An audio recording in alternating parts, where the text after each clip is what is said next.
I was talking earlier in the program about religious faith, and I said you've got a lot of people, especially among the elites, who claim that they're culturally Christians, or they're culturally Jewish, and they make claims that when someone else talks about the Book of Revelation, they'll start criticizing that person. And I remember the reporter who, I think I talked about this the first few weeks I was on the air here.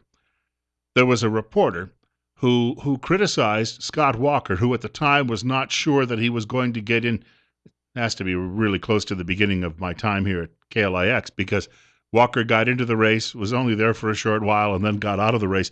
But Walker had said that he was going to have to take some time and, ask God what he should do. In other words, he was going to pray on the matter, as many of us do when we come to, certain junctures in our lives. Probably a lot of us do it every day anyway.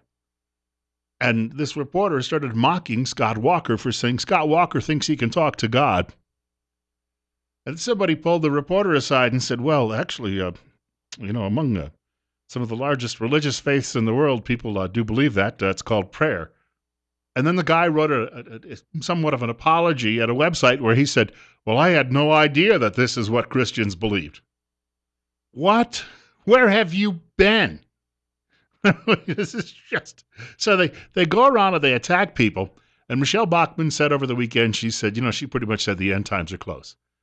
And if you remember reading that book when you were younger, or you still read it occasionally, there are a lot of things that are currently setting up in the Middle East. And now that the Chinese are getting involved as well with the Russians in Syria, if you ever read Hal Lindsey's late great Planet Earth, written, 1969 or 1970, and he talked about the 400 million man army that the Chinese could bring in sweeping through the area.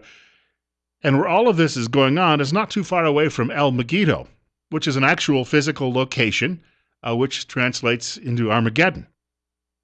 So we have a lot of these things going on. So Michele Bachmann, who was an evangelical Lutheran, made these comments. Well, that was her old church. She may have switched to a new church, but still she comes from a very evangelical background. When she makes comments like that, she's just simply talking the language of a great many Christians around the world. And she was roundly criticized over the weekend by media. She says the end of the world is coming. Ha, ha, ha. Why, that stupid conservative. She was a tax lawyer, successful tax lawyer before she got into Congress. She raised 23 children while she was still running her tax law business. And the children all turned out well. Not all hers. Some of them were people she fostered, children she fostered. And media still tries to mock her and claim that she's 2 beers short of a six-pack. And again, it goes back to the fact that they would like to denigrate people who come from this particular background. And if you can destroy religion and mock religion, and then young people will say, well, religion's not cool, we won't get involved with religion, then you can sell them something else. This comes from the Wall Street Journal editorial today, prosecuting climate dissent. As many of you know, for those folks on the left, the only thing that they have that is near to a religion is global warming. The writer says New York State Attorney General and progressive activist Eric Schneiderman is now obliged by opening a subpoena assault on ExxonMobil. This marks a dangerous new escalation of the left's attempt to stamp out all disagreement on global warming science and policy. Now, you've already got a group of professors around the country who say that the federal government should use the RICO statutes, and they could use the RICO statutes to then round up climate deniers, try them, and then lock them up in prisons. Yeah, this is true. This has happened. There's a professor in Virginia who's leading the charge. So we're seeing more and more of this effort being made to silence people, a little bit like you used to see in the Middle Ages when people would be told, don't talk about the fact that you got a telescope out and that the sun does not revolve around the earth. Keep that shut up. That's similar to what we're dealing with now, coming from the left in this country. The writer says progressives, and I hate it when they use that word. There's nothing progressive about what they're doing. In fact, it is the most regressive thing. As I just mentioned, their tactics are 500 years old, well, thousands of years old, have been losing the political debate over climate change, failing to pass cap and trade even when Democrats had a supermajority in Congress. And the writer goes on to say, so they have turned to the force of the state through President Obama's executive diktats, and now with the threat of prosecution, this assault won't stop with Exxon. Climate change is the new religion on the left, and the left is going to treat heretics like Cromwell did Catholics. That's a writer at the Wall Street Journal today. Now, this goes on for several more pages, but it tells you what we're up against. And there are going to be some potential changes coming because those of us who work, for instance, in alternative media, who've been giving an alternative viewpoint on things like climate science, as well as any number of other topics, there is an effort going on to change the way we do talk radio. In other words, if I'm going to be hosting a show, I'm going to have to sit here with someone else who's going to have the opposite viewpoints. Or if I say something someone disagrees with, then that person will be able to come in and sit down in the studio and give that opposing point of view. Even though with the explosion of the internet, you have so many more venues for people where they can go and they can actually set up their own website. They can set up, it's amazing what they can do now, but yet there's an effort out, it's underway right now to curb talk radio.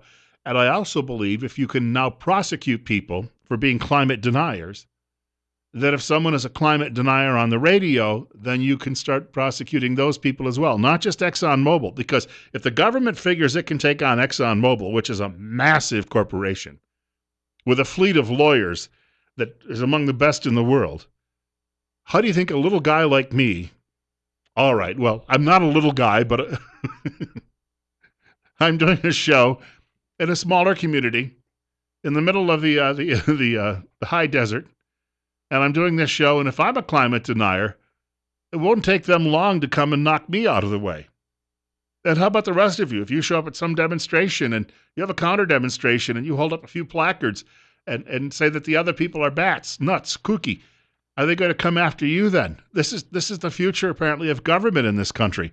People have forgotten, obviously, what that Constitution means, and it says government can't do certain things to you. The Constitution is not there to govern you. It's putting the brakes on big government. But since we don't teach Constitution in civics in schools anymore, look, we had a couple of guests in studio with us and one by telephone last week talking about Common Core. And I think we all got the impression that Idaho is starting to say, you know what? We may have to back away from this. Some states have actually just, I almost said a word that I shouldn't say, they've canned it. I had another syllable in there. They've gotten rid of it. Indiana, Louisiana come to mind. They just simply said, all right, we're going to dismantle it completely. It stops now. I think Idaho was headed in that direction, although a bit more slowly. But as I was mentioning in the last hour of the program, there's a great piece today at Crisis Magazine on a book called Animal Farm. Now, that book's been out for 70 years. They're not reviewing the book per se as if it's new to everyone, but they're going through the synopsis of the story and what the story actually happens to mean. Two different writers actually put this piece together, and I came up on this on the last page of it. Helplessness breeds hopelessness.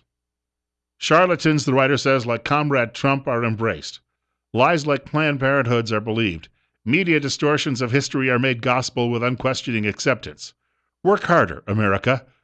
This is what Americans do. Work harder, despite the injustices all are subject to. Work harder.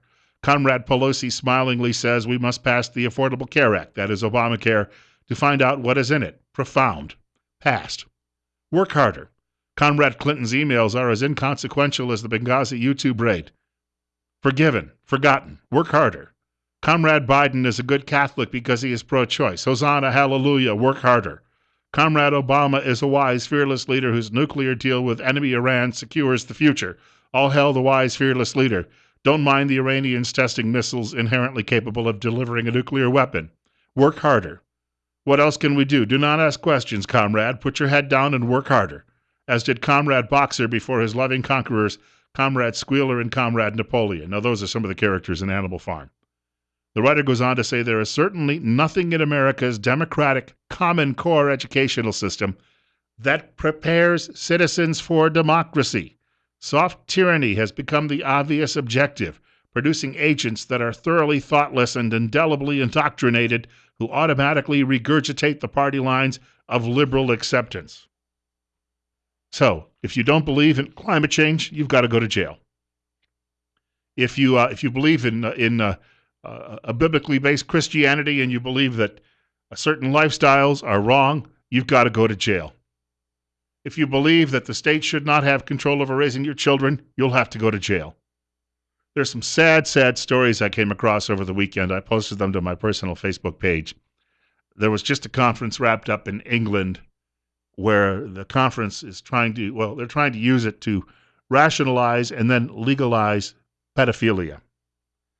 And some, in fact, American psychologists and psychiatrists were in attendance who believe as well that we should no longer diagnose it as an aberration or as a mental illness or as a crime. In other words, they say it would be perfectly healthy for older folks to go around having relations, biblically knowing children. In Germany, which is called by many on the left a very enlightened country where they're being overrun because of their own stupidity by the Muslim hordes from Asia and Africa. In Germany, there are new guidelines telling parents to massage their little children's private parts periodically so that the little children will not be ashamed of their own sexuality. These are all things that are happening to us culturally. They're happening in Europe. And we had some fellow the other day who called up and said we should be more like France and started rambling on about topless beaches and the like. Again, why do we want to be more like these people? They're looking to enshrine pedophilia in law. They're looking to lock you up if you don't agree. They're looking to lock you up. Is it any more clear to people or clearer to people today when you start to learn these things that yes, perhaps Michele Bachmann is right when she says Christ is coming soon? I'm not trying to give you a sermon today. We'll leave that to the guys who actually do a better job of that on Sundays and in some cases Saturdays. But I'm just trying to remind you, this is what we're up against. And we've sat back for so long, we haven't realized it's coming because, all right, back in the 1970s when they put Three's Company on TV and you had a bunch of women running around and they weren't wearing bras. Yeah, but the show's funny. Ha, ha, ha, ha, ha. And then in the 1980s when you had potty mouth children all over TV insulting their parents. Ha, ha, ha, ha, ha. That's funny. And then in the 1990s when we started using foul language on television and everything in the movies by that time was degraded to just sex, sex, sex, sex, sex, sex, sex. You break down people eventually, and you do it very slowly, and this is the result of it. They're not only coming for you, they're not only looking to silence you, but they're coming for your children. That is a very frightening thought. 9:20. Bill Colley with you on Top Story. There are still some things that are worth dying for. That's all I'm going to tell you. Keep that in mind. 45. There is one county in neighboring Oregon that says it's not going to let someone come and disarm them. If we get a chance. By the way, they had a shooting there at a college not long ago, and yet the people are saying that they don't want anything to do with gun control. More details on the way.